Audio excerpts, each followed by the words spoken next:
Jadi barang-barang yang Cuma ada pesan.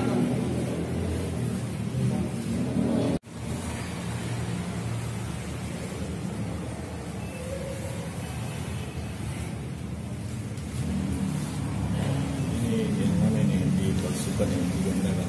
digandakan buat dipalsukan. Membuat dia membuat Digandakan.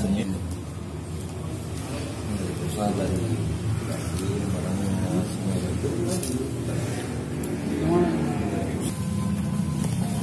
Baik, untuk penangkapan yang kita lakukan juga tersangka pelaku penggelapan tersebut berawal dari diduga pelaku ini bekerja sebagai kolektor atau penagihan terhadap perusahaan Patek TV kabel. Dan dia itu bekerja selama sudah kurang lebih 10 tahun. Setelah di cross check kemarin pada Februari hari Minggu kemarin diketahui ternyata diduga pelaku ini tidak melakukan penggelapan terhadap dana perusahaan selama 3 tahun ke depannya. Dan belum diproses kembali 7 tahun ke belakang diketahui bahwasanya benar diduga pelaku ini melakukan penggelapan terhadap dana iuran yang tidak disetorkan ke perusahaan TV kabel tersebut. Dan di mana diduga pelaku juga membuat suatu kwitansi yang tidak serupa dengan kwitansi pemilik perusahaan. Di mana kwitansi yang dia buat itu dia serahkan kepada pelanggan yang tidak terdaftar pada perusahaan kabel tersebut.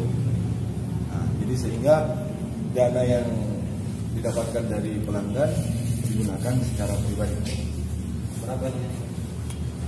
Nilai yang kami amankan untuk sebagai barang bukti pada saat penangkapan yaitu tagihan pada Januari yang tidak disetorkan 3.190.000 sertai dengan kwitansi dari pemilik perusahaan. Dan kami amankan juga kwitansi pembayaran yang dibuat sendiri oleh pihak tersangka, diduga tersangka. Kemudian ada beberapa daftar pelanggan yang fiktif. Ini yang tidak terdaftar dalam perusahaan. Dan diduga pelaku sudah melakukan kurang lebih 10 tahun. Dan ini sangat meresahkan pihak perusahaan dan masyarakat. Masyarakat yang menggunakan sebagai pelanggan TV kabel tersebut. Kalau total secara keseluruhan selama 10 tahun kira-kira berapa sudah diambil? Kalau diperkirakan dengan informasi yang kami dapat dari pihak korban itu ratusan juta.